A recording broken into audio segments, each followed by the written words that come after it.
मंगलम भगवान वीरो मंगलम गौतम गणि मंगलम कुंद कुंदाद्यो जैन धर्मोस्तु मंगलम सर्वमंगल मांगल्यम सर्वकल्याणकारकम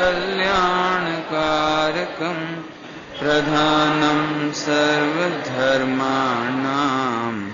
जैनम जयतु शासनम जैनम जयतु शासनम। बीतरागी देव शास्त्र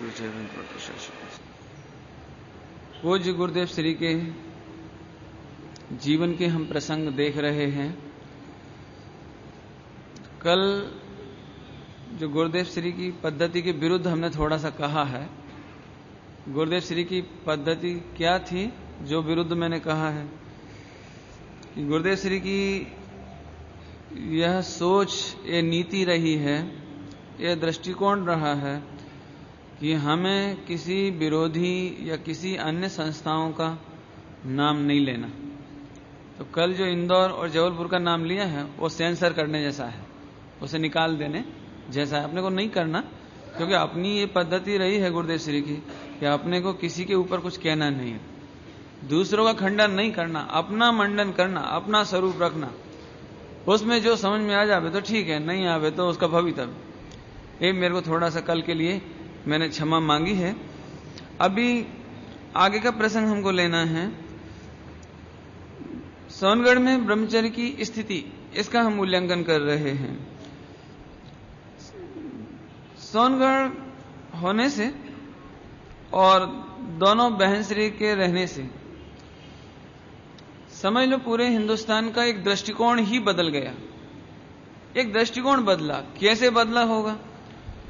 समझ लो कहीं पर कोई विधवा हो गई, भारत में कहीं भी, और उसको थोड़ी सी भी तत्व की रुचि हुई, तो अभी तक तो ये होता था कि आश्रय खोजते थे, ये बेटे के अधीन रहें या अपने जेठ के अधीन रहें या और कोई माता पिता मायके के अधीन रहें।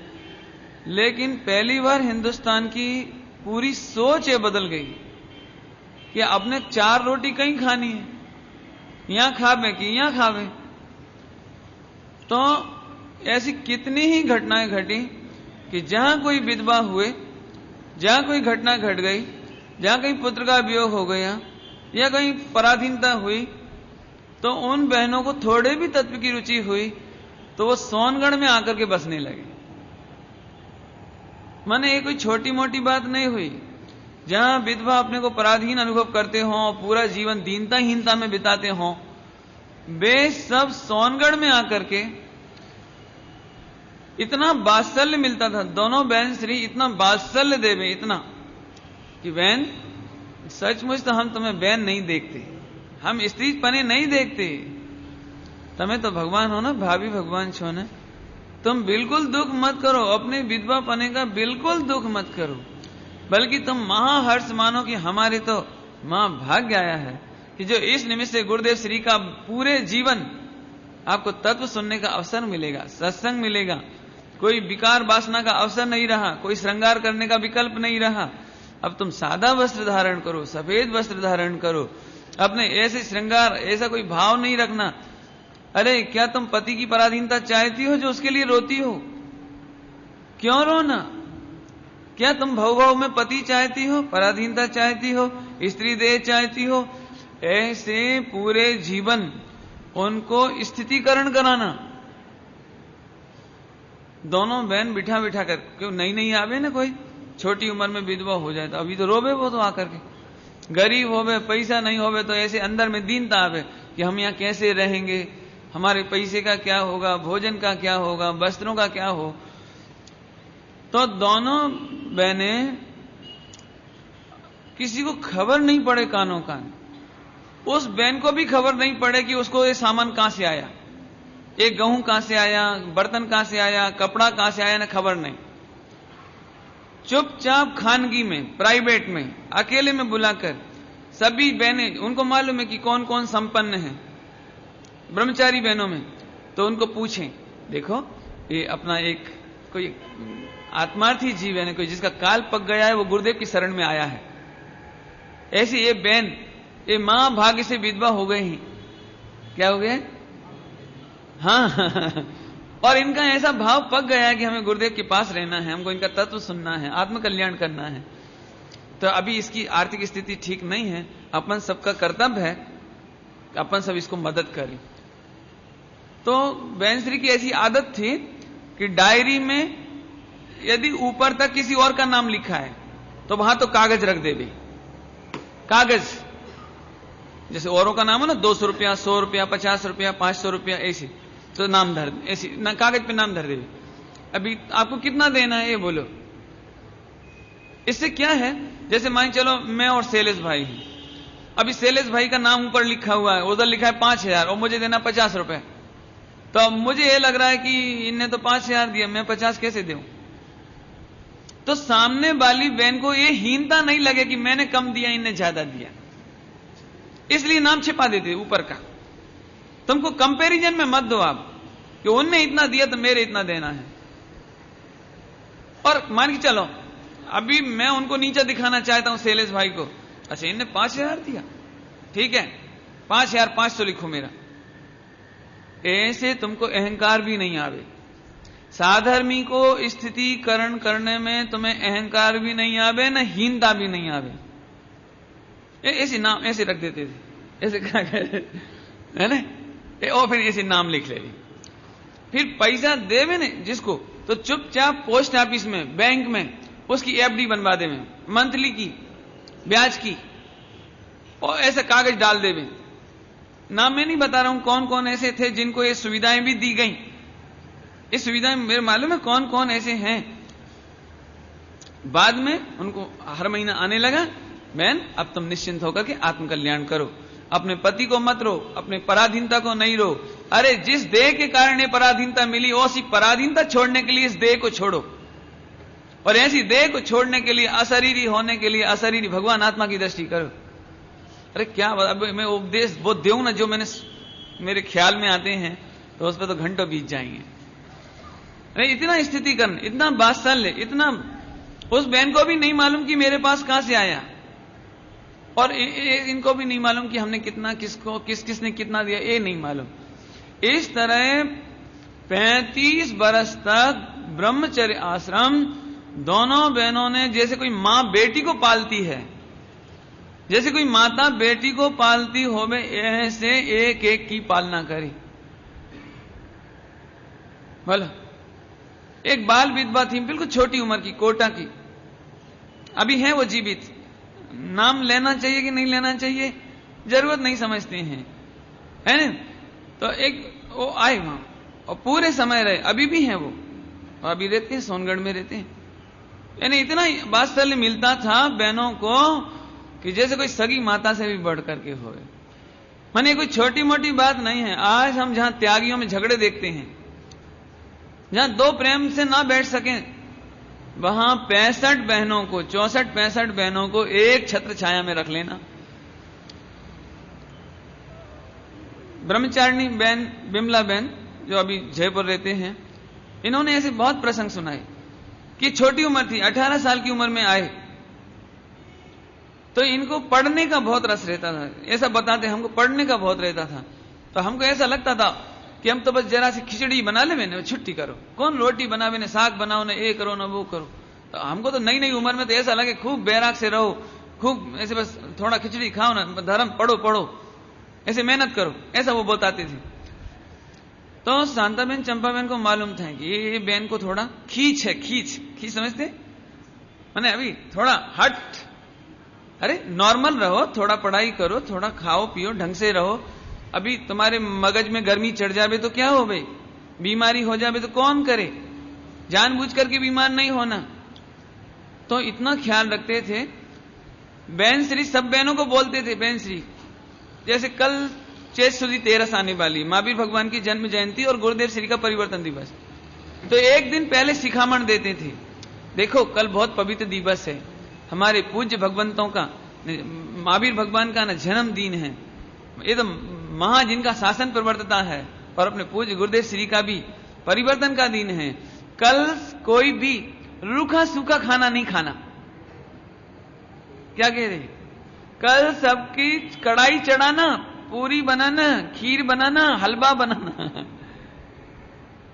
तो अभी एक दो बहनें ऐसी थी कि अपने को तो पढ़ाई करना है, खींच खींच, क्या अपने खीर पूड़ी खाना ना, ये करना ना, हलवा बनाना। तो देखने जाते थे ऐसे ऐसे कमरों में, बहन श्री झांक के देखते थे कि आज इनने क्या बनाया, बोलो क्या बनाया, निकालो दिखाओ, नहीं नहीं हमने सब बनाया, झूठ नहीं बोलो, बोलो क्या बनाया। तो अपने सामने कढ़ाई चढ़ावे ना, उसमें घी डाल देवे, पूड़ी काढ़ो, रोटी बनाने की जरूरत नहीं। आज हमारे भगवान महावीर स्वामी का शासन नायक का आज हमारे जन्मदिन है। माने कैसे अंदर से भावना आती होगी, कैसे प्रभावना करते होंगे। मैं तो कहता हूं वास्तव में जब जब हम ये चर्चाएं करते हैं तो बहन, कितनी ब्रह्मचारी बहनों को तो ऐसा अंदर से एकदम वो याद आ जावे ना पूरी पूरी, तो ऐसे आंखें भरावे, अरे रे सचमुच हमें तो कैसी माता मिली थी। इसलिए जो उनको नाम पड़ा भगवती माता, दोनों बहनों को वो ऐसे पड़ा क्योंकि उनको माता के समान स्नेह लुटाया उन्होंने। देखो बहन, तुम्हारा प्रकृति शरीर की ऐसी है तो तुमको अभी इन दिनों में बरसात में खटाई नहीं खाना, बरसात में तुमको लाल मिर्च नहीं खाना, कि तेल नहीं खाना, कि ज्यादा तुमको तला हुआ नहीं खाना। ऐसे एक एक बहने को सिखामण इतनी इतनी क्या कहवे।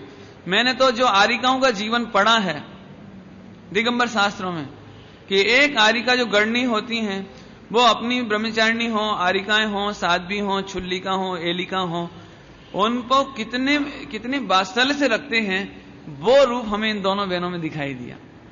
मैं सच कहता हूं, मैंने अतिरेक नहीं कर रहा हूं, मैं इस तरह, नहीं तो 64-65 बहनों को रखना आसान नहीं है। मैं तो ज्यादा दूर मत जाओ आप, एक घर के दो सगे भाई में प्रेम क्यों नहीं हो पाता। दो बहुएं, दोनों बहुएं मुमुक्षु हैं, समय सार जी पढ़ती हैं मंदिर में और सुनती हैं, लेकिन उन दोनों बहनों में, देरानी जेठानी में वो प्रेम क्यों नहीं हो पाता है। यदि एक छाया, एक छत के नीचे 65 बहनें रही हैं तो इस सब के पीछे दोनों बहनों का मातृत्व है, करुणा था, वात्सल्य था। अरे रे, इनको तत्व मिले।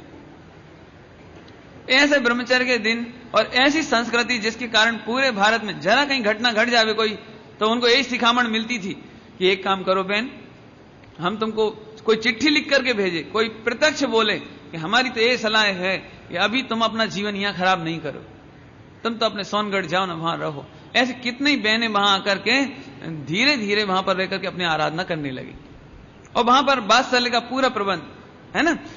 आगे बहन श्री बोलते थे, बहन श्री ब्रह्मचारिणी बहनों को, कि यदि सच्चा आत्मकल्याण करना है तो बहनों को मंच और माइक से दूर रहना।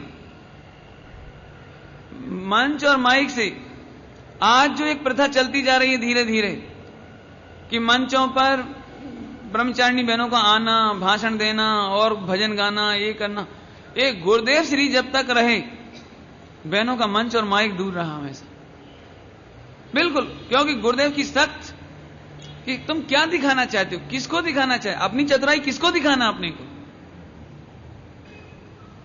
उनके सामने बहनों का आने का काम नहीं। लेकिन अभी हम बहुत अक्सर देखते हैं तो बाबूजी इसके बहुत खिलाफ रहते हैं कि एक निश्चित उम्र हो जाए 8-10 बरस, इससे बड़ी बहन को मंच पे आना, कि भाषण देना, कि नृत्य करना, ये सील के विरुद्ध है।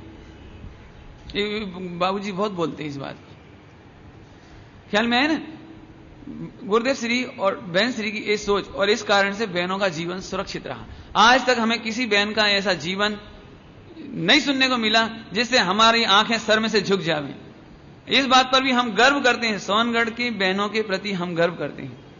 साथ में इतना भी कहना चाहते हैं, जब से गुरुदेव श्री गए हैं तब से कुछ बहनों में जो नई नई हैं, 6:30 बजे के बाद भी अपना परिसर छोड़ना, आश्रम छोड़ना, मंदिरों में रहना, इधर उधर जाना, चर्चा वार्ता करना, पुरुषों से चर्चा वार्ता करना, गोष्ठी करना, एक गुरुदेव श्री की खिलाफत है। मुझे दुख है और ये कहना पड़ता है। मैं इसलिए भी कह रहा हूं कि यदि हमको और उनको और आप सबको यदि लगता है कि हमें गुरुदेव श्री के शिष्य हैं, हम गुरुदेव के फॉलोअर हैं, तो हमें गुरुदेव श्री की जो नीति रही उनके जीवित रहने तक, उसी का अनुकरण करते रहना चाहिए। ताकि कल कोई आवे सोनगढ़ में और बहनों को इस तरह चंचलता से चलते फिरते देखें, सिर खुला देखें, हंसते बोलते देखें,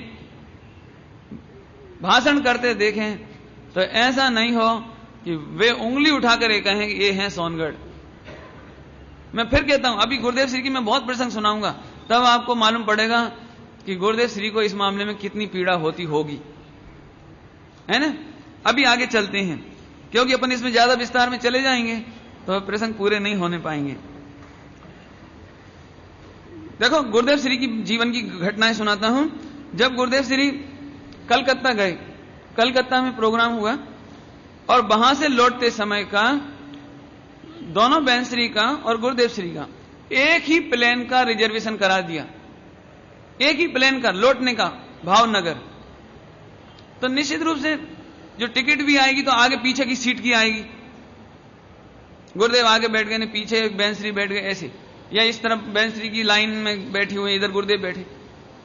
तो जैसे ही गुरुदेव को टिकट आया, पूछा, तो जो बताने वाला था ना, रिजर्वेशन कराने वाला, उसने तो बड़े हर्ष से बताया कि गुरुदेव प्रसन्न हो जाएंगे, बड़े हर्ष से, कि साहब आपकी और बेई बहनों ने टिकट एक साथ मैंने करा दी है।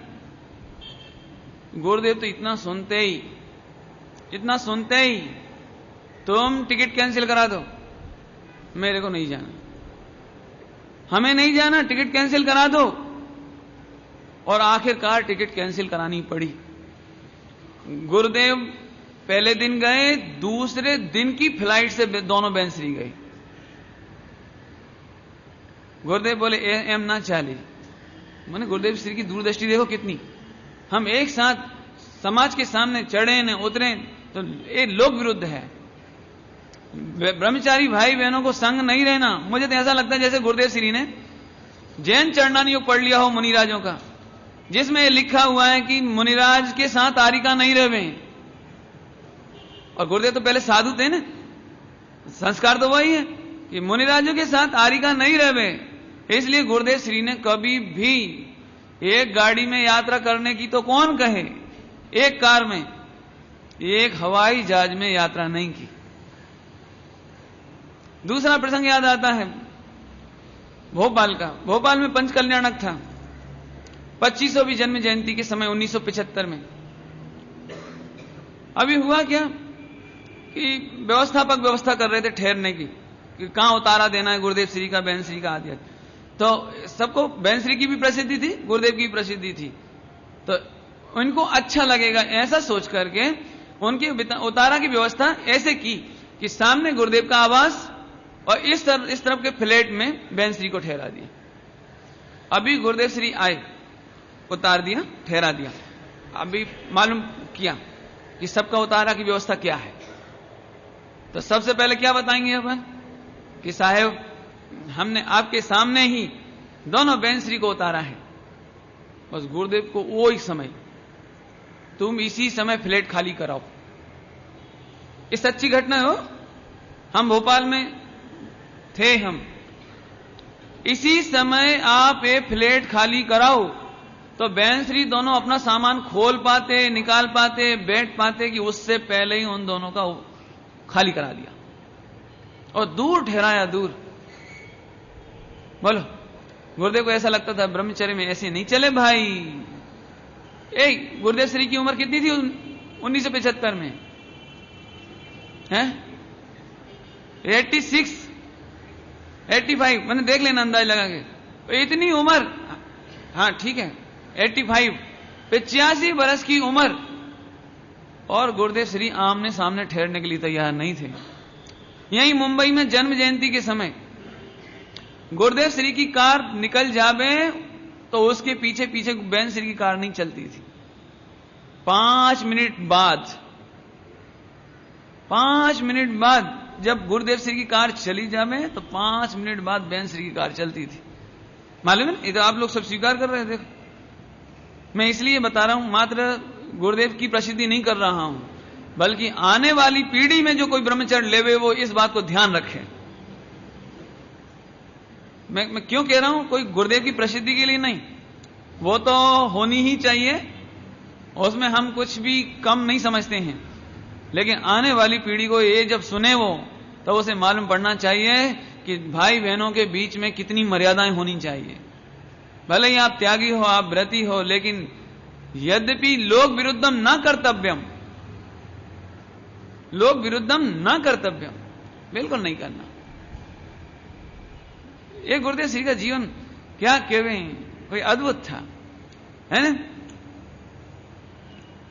शांता बहन श्री को जब आबू गए तो वहां पर एक्सीडेंट हो गई, छोटी सी घटना घट गई, फिसल गई, पैर फिसल गया, तो रीढ़ की हड्डी में तकलीफ हो गई, कमर की हड्डी में दर्द हो गया। उस समय जब इलाज हो गया, सब कुछ हो गया, उसके बाद भी नीचे बैठने में बहन श्री को तकलीफ। 3 महीने तक तो सोनगढ़ में रहने पर भी प्रवचन सुनने नहीं आ सकी। तो पहली बार एक सुविधा कहो, एक साधर्मी वात्सल्य कहो कि पहली बार प्रवचन सुनने की व्यवस्था जो आजकल हम देख रहे हैं बंगलों में हो गई है, वो पहली बार शांता बहन श्री के लिए परमागम मंदिर से वहां तक, उनके कमरे तक वो लाइन डाल करके सुनने की व्यवस्था की गई। तो बहन श्री पूरा प्रवचन सुने तो गुरुदेव श्री देखने को आवे बहन को, बहन तबीयत सारी छे, केम छे, ऐसे। तो बोले साहेब आज आपने प्रवचन में ये बात बहुत आनंद की ली है, हमें तो आनंद। ए बेन तमें प्रवचन क्या थी सांभळो छो? तो उन्होंने कहा साहेब आपके प्रताप से हमें ये, तो गुरुदेव हाँ आ सारू छे, आ सारू छे, ये ठीक है। और इसके बाद तो धीरे धीरे ये व्यवस्था फैलती चली गई। माने ये जो व्यवस्था का जन्म हुआ, इस सुविधा का जन्म भी सोनगढ़ से इस प्रकार हुआ। बाद में जब 3 महीने बीत गए, यहां ब्रह्मचर्य की बात बतानी, सील की मर्यादा की, कि बहन श्री जब आए और नीचे जमीन पर बैठे तो बहुत पीड़ा हुई। तो फिर गुरुदेव श्री ने कहा कि आप जब तक तकलीफ है, जब तक, तब तक कुर्सी ले लो बहन, कोई बात नहीं है, कुर्सी ले लो। तो एक दिन बहन श्री कुर्सी पर बैठे भी, लेकिन इतनी शर्म, इतनी लज्जा कि मैं गुरु सामने कुर्सी पे कैसे बैठ सकूं, गुरु सामने, जिनमानी के सामने, अरे रे भगवान के मंदिर में नहीं, भगवान विराजते होवे नहीं, मैं कैसे कुर्सी पे बैठ सकूं। तो इतना अंदर से आया कि साहेब आप हमें कुर्सी पर बैठने के लिए मत बोलो। अरे तभी उनके लिए वो डल्लब की वो थोड़ी सी गद्दी और कपड़े की गादी, नीचे बैठने की व्यवस्था की गई, क्योंकि दोनों बहन श्री भी बहुत बुजुर्ग हो गए थे, तो वहां उन दोनों बहनों को बैठाने के लिए वो व्यवस्था थी। लेकिन अभी तो ऐसा फैशन ही चल गया, ये नहीं होना चाहिए। हमें अपने ज्ञानियों के जीवन से औदैहिक भाव की कमियां ग्रहण नहीं करनी चाहिए। उनकी कमजोरी थी, उनकी तकलीफ थी, उसका उन्होंने खेद माना, कभी नहीं बैठी थी। इस शिखामण में क्यों बता रहा हूं कि आज गुरुदेव श्री होते, मैंने देवलाली में बात कही थी कि अभी ये 20-20 बरस के नौजवान, 25-25 साल की बहुएं कुर्सी पर बैठ जावे, फिर पैरों के पैर ऊपर कर लेवे। अरे जिनमानी है भाई, दिव्य ध्वनि है, भगवान है हमारे। देश सास गुरु की तो कैसी विनय होने चाहिए। लेकिन ये धीरे धीरे अब हमको क्या लगता है, तो सब चलता है, 5 की कुर्सी 25 हुई, 25 की 50 हुई। लेकिन हम आपसे पूछते हैं, क्या हम गुरुदेव श्री के सामने बैठ सकते थे? कौन सेठ ऐसे हैं जो गुरुदेव श्री के सामने बैठ सकते थे? एक गुरुदेव श्री से भी बड़ी उम्र थी रामजी भाई की, बापू जी की, और पूरा शरीर इतना शिथिल था कि अपने कमरे से वहां तक आने में आधा घंटे से ऊपर लग जाता था। वहां से आने में पकड़ के लाना पड़ता था, उठने बैठने की भी हालत नहीं रहती थी। तब केवल एक रामजी भाई बापू जी को, वो भी गुरुदेव श्री की आज्ञा से, जबरदस्ती से, रामजी भाई की प्रार्थना से नहीं, ऑन रिक्वेस्ट नहीं, गुरुदेव श्री की आज्ञा से, नहीं भाई बापूजी, रामजी भाई तमें तो बड़े हो ना, आपकी तबीयत सारी नहीं है ना, आपकी तो मजबूरी है। तब उनको बैठने की व्यवस्था थी। मैं ये बात कह करके नई बहनों के लिए और नए भाइयों के लिए ये बात कहना चाहता हूं कि जिनवाणी के सामने इसमें अपना सम्मान मत समझो। आपको बुरा भी लगता होगा, लेकिन मैं आपको कर्णानियोग से एक बात बताता हूं, कर्णानियोग से, कि देखो मान के चलो हमारी आदत कुर्सी पर बैठने की हो गई, कार में बैठने की हो गई, भोजन करते समय भी कुर्सी पर बैठने की हो गई, जमीन पर बैठने की नहीं रही ना, तो धीरे धीरे ये घुटने नहीं मुड़ेंगे आपके, ये कमर नहीं मुड़ेगी, तब आप पूरे जीवन के लिए पराधीन हो जाओगे, कभी नीचे बैठने का सुख नहीं ले पाओगे। और इससे भी ज्यादा खतरनाक बात कि तब तुम्हें 24 घंटे जो कंप्यूटर प्रोग्राम सेव, हमेशा ये भाव चलेगा, कौन सा, कि जहां कुर्सी हो वहां जाना पड़े, जहां कुर्सी नहीं हो वहां नहीं जाना पड़े। किसी के भी घर जाने से पहले क्या सोचोगे, उनके यहां एक कुर्सी मिल जावे तो ठीक है, नहीं तो नहीं जाना पड़े। कहीं भी जाना पड़े तो कुर्सी की भावना रहेगी, तो 24 घंटे निदान बंद काय का होगा, कुर्सी होवे त्यां जाऊं, कुर्सी होवे त्यां जाऊं, कुर्सी नहीं होवे त्यां नहीं जाऊं, ये भाव होगा ना। परिणाम ये निकलेगा कि समूह शरण में कुर्सियों की व्यवस्था नहीं है, और तब तुम्हें कभी समूह शरण नहीं मिलेगा।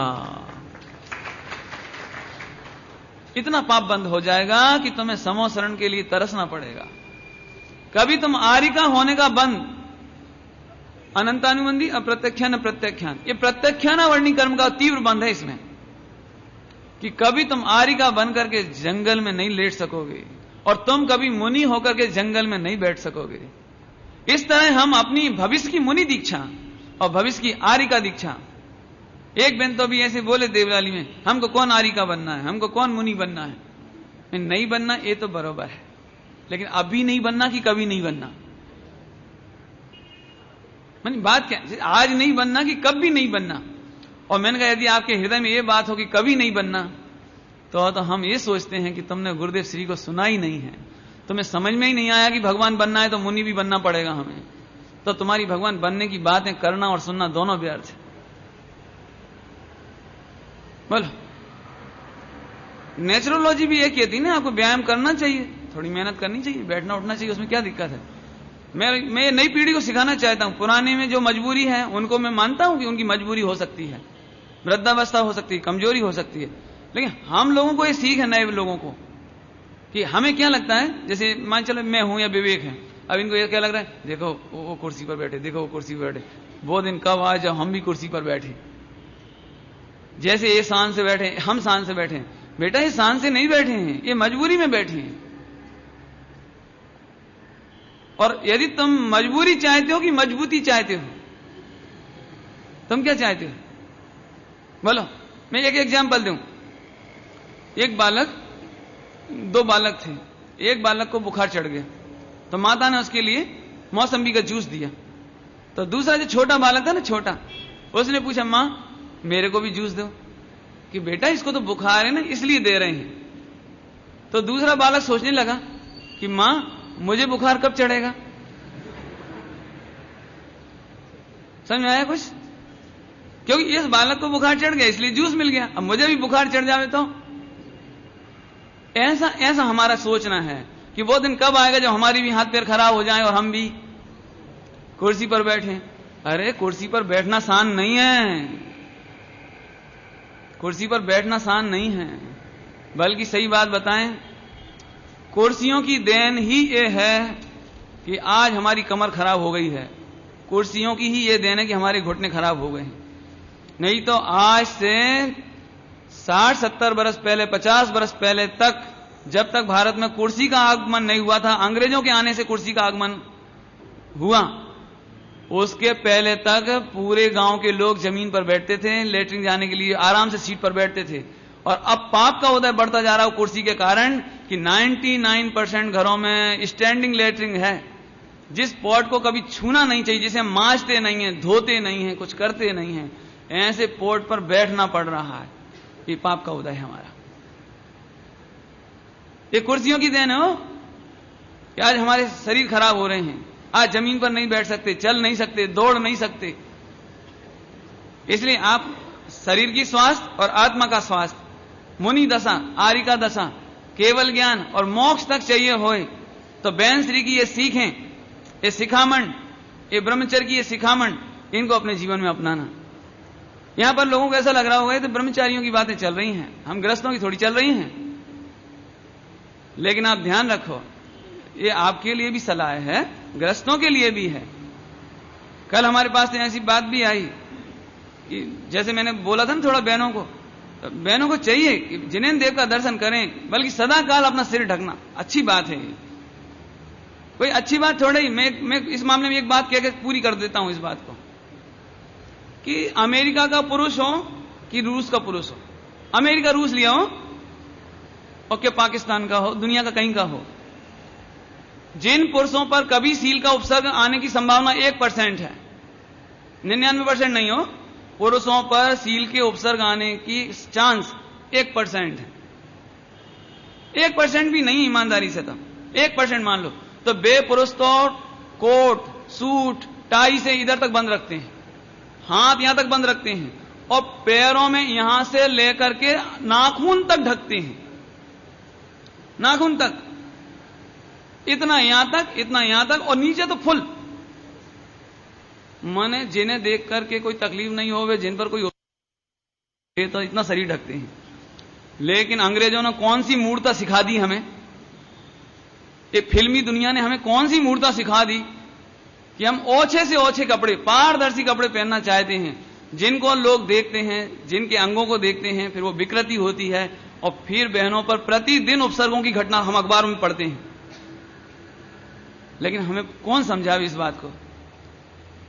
इसलिए मैंने तो राजकोट में भी सभी जगह कहता हूं, सभी जगह, कि दोनों बहनों को यदि आप पवित्र मानते हो, भाभी भगवान मानते हो, जो भी आप उन्हें मानते हो, यदि आपको लगता है कि ये हैं, तो अच्छे केवल स्तुति करने योग्य नहीं है, अच्छे केवल पूजा करने योग्य नहीं है, अच्छे अनुकरण करने योग्य हैं।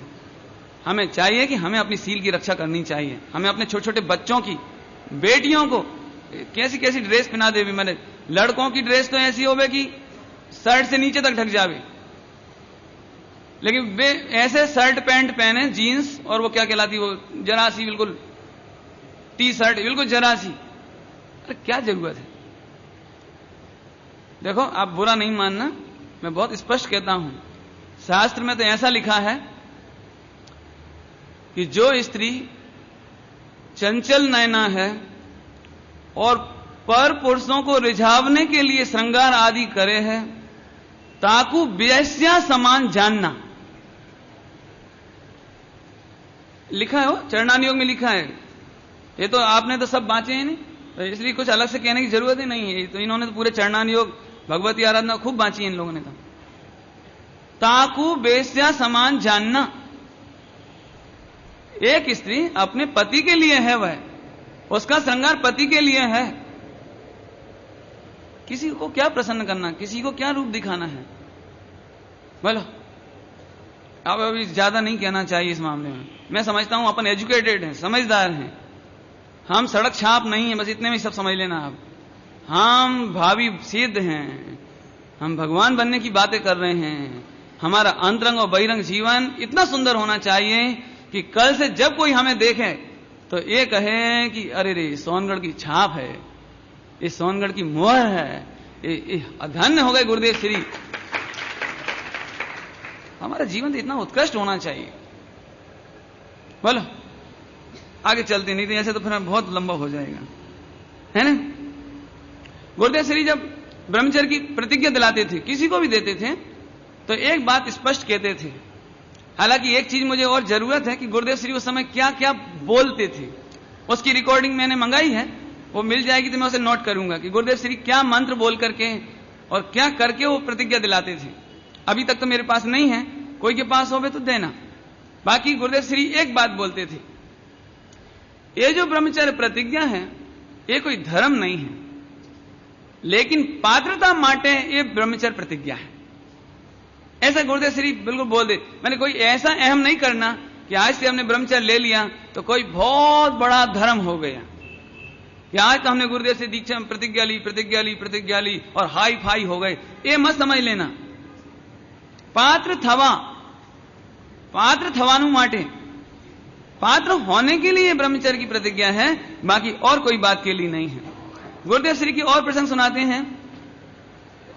गुरुदेव श्री के जीवन में रोग के मामले में केवल 4-5 घटनाएं हैं, खास ज्यादा नहीं है। एक प्लूरसी, एक कैंसर खास और एक डायबिटीज, और एक बार पैर का हड्डी में क्रैक आ गया था थोड़ा सा, और क्या फिर 5वें नंबर पे था बुखार, ताव आ जाना।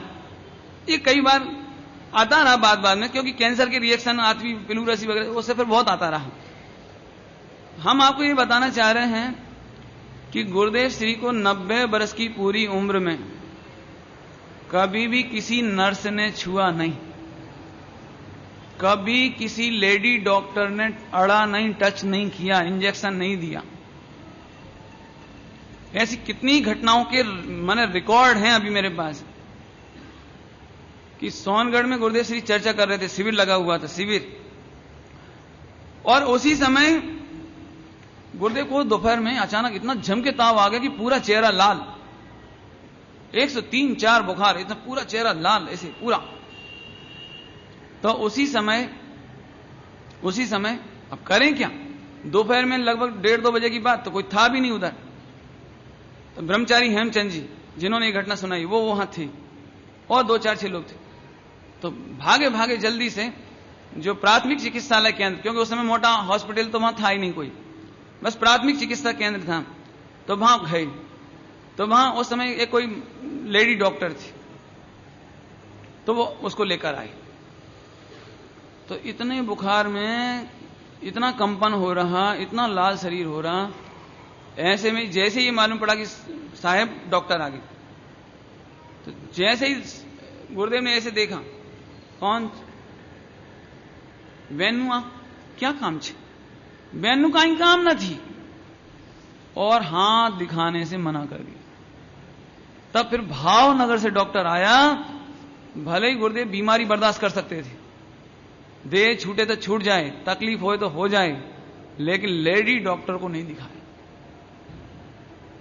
हॉस्पिटल में जब यहां भर्ती किया यहां पर, तो एक अब तो डॉक्टर तो ऑर्डर कर जाते हैं ना, लिख के चले जाते हैं कि ये इंजेक्शन दे देना, ऐसे कोई डॉक्टर 24 घंटे तो ना रहे। तो नर्स वो इंजेक्शन लेके आई, तो गुरुदेव श्री को इतनी तकलीफ, लेकिन जैसे ही खबर पड़ी ना इंजेक्शन लेकर कौन खड़ा है, बहनों आंख कहीं काम न थी, ये कोई मुझे नहीं लगवाना इंजेक्शन, आज के बाद मेरे कमरे में कोई नर्स नहीं आ जावे, देह छूटे तो छूट जावे, लेकिन डॉक्टर, लेडी डॉक्टर और नर्स हमारे कमरे में नहीं आ जावे। और हम आज गर्व के साथ कहते हैं कि जिस दिन से गुरुदेव श्री को दीक्षा हुई है, उस दिन से आखिरी दिन तक कभी किसी बहन का स्पर्श इलाज करने के नाम पर भी नहीं हुआ। मैं ये बात गुरुदेव के रेफरेंस में कह रहा हूं। दूसरे पक्ष में देखें तो ख्याति लाभ पूजा के चक्कर में आज इसको आनंद मानते हैं। महिलाएं पैर छुएं, महिलाएं पैर धोवें, दूध से धोवें, ऐसा करें ना वैसा करें, इसमें लोग आनंद मानते हैं। उनके सामने हमारे गुरुदेव आज कीर्ति स्तंभ बन के खड़े हुए हैं। ये उनका जीवन चरित्र। हम तो फिर कहते हैं हम गुरुदेव के हैं तो हमारी ड्यूटी ज्यादा है, हमें गुरुदेव की आन बचानी है। एक गुरुदेव श्री ने 4 लाख मुमुक्षु जीवित किए, 4 लाख पुत्रों को पालन किया, और आज 4 लाख पुत्र मिलकर एक गुरुदेव की आन जीवित रख सकें तो समझना कि हमने उनका ऋण उतारा है, और नहीं तो वास्तव में ऋण कम कर सकते नहीं हैं। अभी और बातें बताते हैं आपको। एक घटना ऐसी भी घटी जिसका गुरुदेव को प्रायश्चित करना पड़ा। आकड़िया में पंच कल्याणक हुआ 2023 में, जिसकी चर्चा पूर्व में बताई है आपको। उस समय मैंने बताया था आपको कितने ही रेवाड़ी कम से कम 200 रेवाड़ी की सूचना है मेरे पास। 200 रेवाड़ी दिगंबर जैन हुए हैं। ग्वाले रेवाड़ी मैंने क्या बोला था? अच्छा, तो शुद्ध आप कर लेना। मैं अपनी भाषा में कहता तो ग्वाले वगैरह जो माने है ना, तो वो लोग परिवर्तित हुए। तो उनकी जो महिलाएं वगैरह आवे ना, महिलाएं तो उन्हें तो प्रमोद हो गए ना, ये महात्मा पुरुष है। तो गुरुदेव निकलते थे, भीड़ थी, तो एक बहन जिसने ब्रह्मचर्य भी लिया, वो ब्रह्मचर्य लिया उसने बाद में, वो दौड़ते दौड़ते, छोटी उम्र, कोई 18, 20, 22 साल की उम्र, इसी एकदम दौड़, उसे इतना प्रमोद आया गुरुदेव के प्रति, तो दौड़ते दौड़ते आई ने गुरुदेव के चरण स्पर्श करके ने भाग गई। अब वो तो चंचलता रहे ना, जैसे कोई नई उम्र में ऐसे ऐसे चंचलता करके चली गई। तो गुरुदेव ने, अरे ये कैसे हो गया, ये कैसे हो गया चंदू भाई, तुम ख्याल नहीं रखते, क्या ये हो कैसे गया? और फिर गुरुदेव श्री ने उसका प्रायश्चित करके उपवास रखा। ये जीवन की एक घटना केवल सुनने को मिली, बाकी कोई दूसरी घटना आज तक हमें सुनने नहीं मिली। 45 दिन की बच्ची भी गुरुदेव को स्पर्श नहीं कर सकी। बोलो आगे। इस तरह से, हालांकि अभी और बताते हैं, अभी गुरुदेव श्री का स्वास्थ्य ठीक नहीं रहे, तो एक घटना बहुत सुनने जैसी है। कोई को तो ऐसा लगता होगा, बाहर जानने वालों को या हम आपको तो ऐसा लगता होगा कि दोनों गुरुदेव और बहन श्री और सोनगढ़, ये तो मानो बहुत ही फेमस हुए, तो मानो गुरुदेव श्री और बहन श्री खूब घंटों चर्चा करते होंगे, प्रतिदिन मिलते होंगे, खूब समय साजी की तत्व चर्चा होती होगी, कि आपस में प्रश्नोत्तर होते होंगे। मैं इस बात को बहुत खुल के बता रहा हूं, यदि गुरुदेव श्री की 90 वर्ष की उम्र में एक एक मिनट और एक एक सेकंड काउंट किया जाए तो कुल मिलाकर के 12 घंटे भी यदि निकल जाए तो बहुत बड़ी बात है। गलत कह रहा हूं? मैं इसलिए कह रहा हूं, अभी मोक्षों को जितनी हाई फाई दोनों बहन गुरुदेव ऐसा लगता हुआ है ना अपने को, तो कि ये लोग तो आपस में खूब गोष्ठी करते होंगे, चर्चा वार्ता करते होंगे, प्रश्नोत्तर करते होंगे। 12 घंटे भी यदि एक एक सेकंड जोड़कर, जैसे गुरुदेव कभी जन्म जयंती के दिन बहन श्री के यहां भोजन करने के लिए आवे, भाई दूज वगैरह पड़े ना रक्षाबंधन का, तो कभी कभी रोज, हर बार नहीं, कभी कभी आवे, कभी ऐसा कोई जन्म जयंती हो गुरुदेव की या बहन श्री की, कभी तो आहार दान देने का भाव होवे तो निमंत्रण देवे, तो खुद नहीं देवे डायरेक्ट। खुद की तो पूरी जिंदगी में हिम्मत नहीं पड़ी बोलने की, है ना। दोनों बहन श्री की ये हिम्मत नहीं पड़ी कि सीधे सीधे जाके बोल देवे कि साहेब आज हमारे यहां निमंत्रण है। ब्रह्मचारी चंदू भाई, ब्रह्मचारी हरि भाई, डॉक्टर चंदू भाई, अपने खुद के भाई हिम्मत भाई, रामजी भाई, इनके पास जाके बोलें कि आप हमारी तरफ से गुरुदेव श्री को विनंती करो कि हमारे एक दिन का आहार देने का भाव। डायरेक्ट तो बात हुई नहीं। अभी गुरुदेव श्री आहार के लिए आवे, तब उस समय वो जो जाति स्मरण की चर्चा हुई वो केवल उस समय हुई, थोड़ी सी, बस उस समय। बाकी चर्चा भी इनडायरेक्ट मैंने खुद ने नहीं पूछी और उन्होंने बताई नहीं। बस यहीं से थोड़ी सी जो मीडिएटर रहे उनकी थोड़ी सी तकलीफ रही कि वो बहन श्री को क्या पूछें और गुरुदेव को क्या जवाब देवें,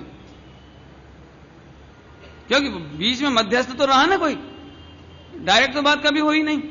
अब कभी कभी गुरुदेव श्री बीमार हो जावे तो बहन श्री को देखने का भाव आवे, इतनी बड़ी उम्र में 85 साल 86 साल की उम्र में, और यहां बहन श्री को देखने का भाव आवे, तो पहले तो परमिशन लेवे। कोई बहन कमरे में तो कभी जा ही नहीं सके सीधे सीधे, परमिशन लेवे तो गुरुदेव को इतनी गर्मी, ताव की इतनी गर्मी, पसीना पसीना, पंखा तो है ही नहीं, एयर कंडीशन तो दूर की बात है। यानी गुरुदेव श्री पहले पछेड़ी इसको ढाक ले, पूरा शरीर ऐसे ढाक ले, ऐसे बिल्कुल, ऐसे बिल्कुल, और ऐसे बैठ जावे गुरुदेव। और वो कमरे का दरवाजा, मैंने उस 2 कमरे थे ना, 2 कमरे, एक में तो पाठ था गुरुदेव का जिस पर लेटते थे, और एक कमरे में जहां पर दूध वगैरह लेते थे, स्पंज वगैरह, कभी स्नान करते थे महीना में 1 आध बार, तो वो बहन उस कमरे में दरवाजे के यहां खड़े रहे दोनों, इस दीवार की इस तरफ ब्रह्मचारी चंदू भाई, जो भी कोई साथ में आए हो वो खड़े रहे, और गुरुदेव ऐसे पाठ पे बैठे, इतनी दूरी। और दोनों बहनें ऐसी नीचे नजर करके, साहेब आपनी तबीयत केम छे? 90 तोले शब्द। कभी इतनी उम्र होने पर भी हंस के, कि चंचलता से, कि हाथ पैर ऐसे ऐसे करके, बिल्कुल नहीं। ऐसे ऐसे ऐसे दोनों बहनें ऐसे खड़े हो गए, साहेब आपनी तबीयत केम छे?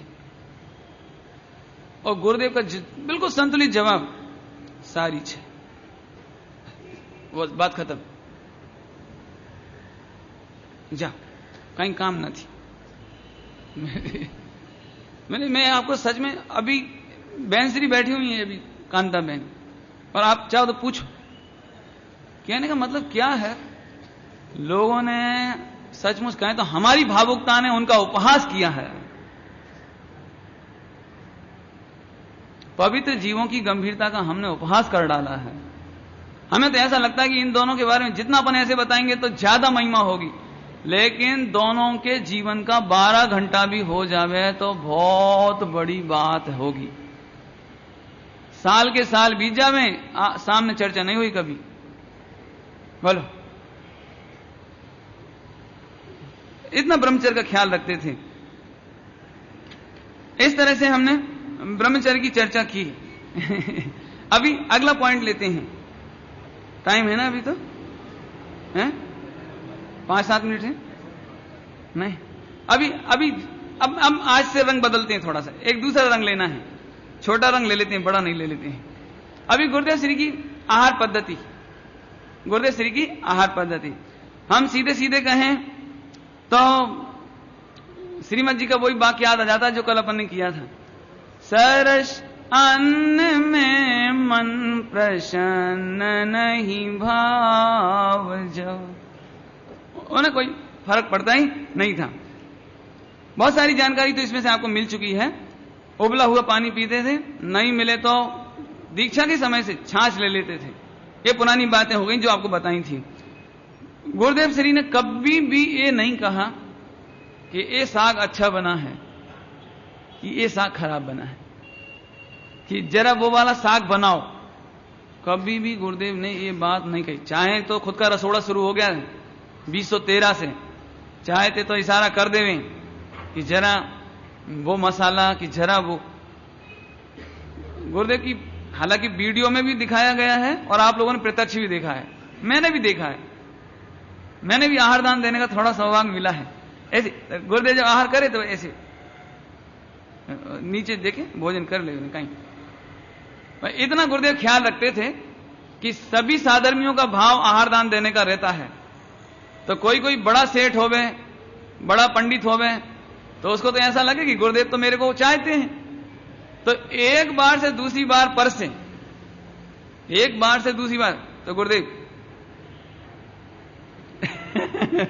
आंख के इशारे से, बोलने का तो काम ही नहीं है, मौन पूर्वक भोजन, बोलने का तो काम ही नहीं, ऐसे बस केवल आंख से, आंख से।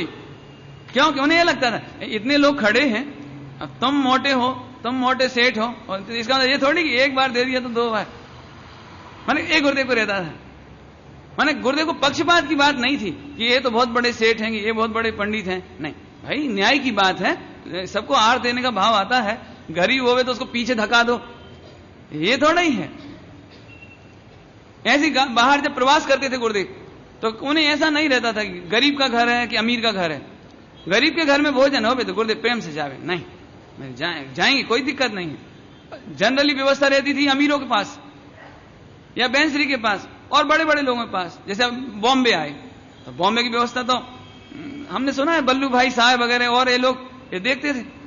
तो अभी छोटा व्यक्ति आवे, उसका कमरा छोटा, फ्लैट छोटा, तो वो नाम बोले कि साहब हमारे घर में गुरुदेव का भोजन, तो गुरुदेव के पास नहीं, कोई उनके पास है। अरे भाई देखो अभी गुरुदेव का आना मुश्किल है, ऐसे। तो वो कभी कभी जाकर के डायरेक्ट गुरुदेव को बोले कि साहब हम गरीब हैं, हमारा छोटा सा कमरा है, क्या आप हमारे यहाँ भोजन के लिए पधारोगे? हाँ आऊंगा, जरूर आऊंगा। बल्लू भाई इनका नाम नोट कर लो। तो कई बार तो ऐसा हुआ, समझ आए ना। तो गुरुदेव को ऐसा नहीं लगता था, अरे गरीब कहाँ है, भगवान है, अमीर कहाँ है, भगवान है ने। तो ऐसा कभी अंतर नहीं रहा उनके जीवन में। ये बहुत बड़ी बात है, मैं सोचता हूं अभी हम लोगों के जीवन में भी ये बात रहनी चाहिए। क्यों? औदैहिक भाव का अंतर यदि देखोगे तो द्रव्य दृष्टि का घात होगा। क्या कह रहे हैं? यदि आप औदैहिक से गरीब और अमीर का भेद देखोगे तो आपके द्रव्य दृष्टि का घात होगा। हम तो सबको भगवान तरीके देखते हैं। ये गुरुदेव श्री के जीवन की एक बहुत सुंदर बात। गुरुदेव श्री ने शक्कर तो कभी ली नहीं, मेरे ख्याल से दीक्षा लेने के बाद तो शक्कर कभी ली ही नहीं। और फलों के बारे में आपको कल बता ही दिया था, है ना। कभी भी गुरुदेव ने भोजन की निंदा और प्रशंसा नहीं की। गुरुदेव श्री का, हालांकि ये बात बताने की कोई खास जरूरत नहीं है और बताई भी जा चुकी है। गुरुदेव श्री का आहार कम था, लेकिन ये कहकर के हम कुछ कहना नहीं चाहते। कारण कि ये तो अपन कौन से आहार की चर्चा करें। जब वे युवावस्था में थे, 40 साल के थे, फिर 50 के थे, 60 के थे, कि 80 के थे, कि 90 के थे, तो हम कौन से दिन के आहार की बात बताएं कि वो 4 फुलका लेते थे छोटे छोटे, और मूंग की दाल जरा सी 1 कटोरी और 1 सब्जी। तो ये बात इसलिए मैं इसको गौण कर रहा हूं। लेकिन आहार इतना कम था, चाहे वो 40 वर्ष की उम्र में रहा हो, चाहे 50 वर्ष की उम्र में रहा हो, या बाद में रहा हो, हमेशा गुरुदेव ने ऊनोदर किया। ऊनोदर का मतलब यह है कि कभी भी भरपेट भोजन नहीं लिया, कभी भी। उसका कारण भी है, शास्त्र की आज्ञा भी है। और जिन्हें प्रमाद नहीं करना हो, जिन्हें नींद नहीं लेना हो, जिन्हें आराधना करना हो, उन्हें कम भोजन लेना चाहिए। कभी कभी ऐसी बात आई कि साहब आपका पेट, कोई ऐसा प्रसंग आया तो गुरुदेव बोले, भाई हे सेठ, एक ये प्रसंग छपा है गुरुदेव प्रसाद वगैरह, इसमें सदगुरु प्रसाद, क्या है ये, प्रवचन प्रसाद है ना, क्या है ये, सदगुरु प्रवचन, अभी छपता है जो इधर से देवलाली से, गुरु प्रसाद, उसमें छपा। तो उसमें ऐसा प्रसंग कि सेठ 2 बूंदी नो लड्डू खा सकूं, एटलू पेट में तो जगह राखू छू। माने 2 गुजराती लड्डू, छोटे छोटे नहीं, अच्छे बड़े, क्यों स्वीट तो पसंद है ना, तो ऐसे बड़े बड़े 2 बूंदी के लड्डू खा सकूं, इतना जगह तो मेरे पेट में सदा रहती है। लेकिन कभी खाते नहीं थे, है ना। एक ऐसी भी घटना कभी कभी हुई, बहनों की चूक से जिसको अपन कह सकें, कि गुरुदेव को भोजन परसते समय झुक करके भोजन परसा, झुक करके। तो एकदम, क्यों गुरुदेव तो नीचे पाट पर बैठे नहीं, नीचे पाट पर जिस समय बैठते थे तो भोजन करने नीचे लगाते थे थाली। तो एक बहन भोजन परसने आई, तो उसकी जो चोटी थी ना, वो एक बार भोजन की थाली में गिर गई।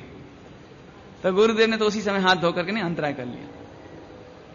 यानी गुरुदेव को ये बहुत रहता था, कभी ऐसा नहीं चलता कि चलो चलो थाली बदल दो, सब चलता है, कई बात ऐसे नहीं। गुरुदेव का दृढ़, यदि बाल आ गया थाली में तो अंतराय, चली गई। लेकिन फिर ऐसा नहीं था कि वो बहन को डांटें, कि देखें, कि बहन श्री को बोलें कि कैसी बहन है, कैसी छोकरी है, नहीं, कहीं नहीं, अंतराय न उदय था, आनो शू दोस्त है। लेकिन फिर बहन श्री सबको ताकीद करते थे, अपना सिर बराबर ढांको, बराबर बांध के रखो, कोई बिना खुला सिर से आहार मत दो, बाल उड़ जावे, कोई का झड़ता होवे तो यहां नहीं आवो, जिसका बाल झड़ता हो चौके में मत आवो। फिर बहन श्री ऐसे सिखाते थे, कोई बहन जिनको आहार देना होए, आहार बनाना होए, ध्यान से सुनना, जल्दी बोलता हूं, तो बहन श्री ऐसे कहते थे, तो जिनको बाल झड़ते हो, कोई होता हो तो नहाने के पहले चोटी कर लो और फिर नहा के पूरा कपड़ा बदल ले, ताकि कभी अंतराय का मौका नहीं पड़े। उन्हें इतनी सिखामण देते थे, है ना। बहन श्री ऐसा कहते थे गुरुदेव श्री की जो आहार की चर्या के संबंध में, क्योंकि चाहे तो आप कोई चीज परस दो, तो कभी भी ऐसी प्रसन्नता नहीं है, ऐसे प्रसन्नता व्यक्त नहीं करी कभी, ये चीज तो बढ़िया सारी है तो ज्यादा खाओ, इसको कम खाओ, ऐसी नहीं। तो गुरुदेव श्री के बारे में बहन श्री जो कहते थे वो मैं बताता हूं। ऐसा लगता है जेम लाकड़ा चावे छे, जैसे लाकड़ा नो स्वाद आवतो नहीं ना, समझ में आ गया। जैसे कोई लकड़ी चबावे तो कोई स्वाद आवे नहीं। तो चाहे आप अच्छा भोजन दो कि पैसा दो, सरस दो कि नीरस, बस गुरुदेव को तो एक मुख मुद्रा और आहार लिया ना, छिट्टी पाए, है ना। ठंडों के दिन छोटे होते हैं थोड़े, ठंडों के दिन छोटे होते हैं। अभी गुरुदेव का तो टाइम पंक्चुअल है भोजन करने का, एकदम टाइम। अभी बहनों को दिक्कत है ठंडों के दिनों में, तो कोई कोई बहन रसोड़ा जल्दी तैयार करने के लिए थोड़ा सूरज निकलने ना निकल पाए, हल्का हल्का सा उजाला आवे, दिन आवे, तो एक दिन सिगड़ी चेता दी, वो कोयले की, पत्थर का कोयला होवे ना, तो टाइम लगे आधा एक घंटा, टाइम लगे 15-20 मिनट से, बहुत धुआं छोड़े। तो गुरुदेव श्री ने कमरे में से देखा कि धुआं क्यों उठे छे, धुआं क्यों उठ रहा है। बुलाया, पूछा ये धुआं क्यों उठ रहा है रसोड़े में से, कि साहब वो रसोड़ा माटे सिगड़ी, अभी सिगड़ी जला के रख दी है, आधा घंटे में सूरज निकल आएगा, तब तक चेत जाएगी, जल जाएगी। तो गुरुदेव बोले, बोली दो मेरे आहार नहीं करना है, सूरज निकलने से पहले यदि सिगड़ी जलाओगे तो मेरे रोटी नहीं लेनी है, आहार नहीं लेना मेरे को। ये गुरुदेव श्री की कितना जबकि ये तो एक नॉर्मल बात है ना। आजकल तो खैर गैस आ गए, और उस जमाने जब सिगड़ी जलानी पड़े और पत्थर का कोयला ने टाइम लगे, लेकिन गुरुदेव इतने सख्त थे उस समय भी, है ना। अंधेरे में दूध गर्म करना, क्यों पहले दूध गर्म करना पड़ता है, दूध आवे तो सिगड़ी जलानी पड़े और फिर वो गर्म करना पड़े, लेकिन गुरुदेव को मंजूर नहीं, बोले मैं दूध नहीं पीऊंगा, कहीं बात नहीं, लेकिन अपने ये रात का सिगड़ी नहीं जलाना, है ना। गुरुदेव श्री की एक आदत ये भी थी कि एकदम गर्मा गर्म दूध पीने की आदत थी। कब माने क्या कहना, बिल्कुल एकदम गरम गरम दूध लेते जावे और पीते जाए। लोग ऐसे बताते हैं कि हम तो कपड़े से पकड़े, और गुरुदेव ऐसे पी लेते थे है ना। हालांकि इसके पीछे जो कारण था, कोई ऐसा नहीं कि कोई गर्म दूध में स्वाद आता होगा इसलिए, लेकिन गुरुदेव श्री को बैठने का काम ज्यादा था ना, तो पेट साफ होने में थोड़ी तकलीफ रहती, तो गर्मा गर्म दूध पीने से पेट साफ हो जाए, इतनी बात थी है ना। अच्छा, अभी एक बात और, जो अंतिम बात आपको बता देते हैं, बाकी चर्चाएं तो आप थोड़े थोड़े समय में आ चुकी हैं, इसलिए उनको मैं रोक रहा हूं, और टाइम भी लगभग हो गया है। एक छोटा सा प्रसंग और, कि जब गुरुदेव श्री का भोजन की व्यवस्था शुरू हो गई 2013 में, तब उसी समय अब बहनों में ये चर्चा बहुत होने लगी कि गुरुदेव श्री के भोजन में आज क्या बनाना है, कल शाम को क्या बनाना है। तो कोई मंदिर में चर्चा करते मिल गए कि स्वाध्याय हाल में चर्चा की, उन्हें भनक मालूम पड़ गई कि ये बहन क्या बात करते हैं, मंदिर में क्या बात कर रहे हैं ये लोग। तो गुरुदेव ने पूछा, तो मालूम पड़ा कि साहब वो कहीं बात नहीं, वो आपकी भोजन माटे जो सगवड़, जो कल सुबह क्या बनना है, शाम को क्या बनना है, आज क्या बना, ये चर्चा चल रही है। तो वो तो ये सोच रहा है कि गुरुदेव प्रसन्न हो जाएंगे कि देखो बहनों को कितनी चिंता है हमारे भोजन का, कितना।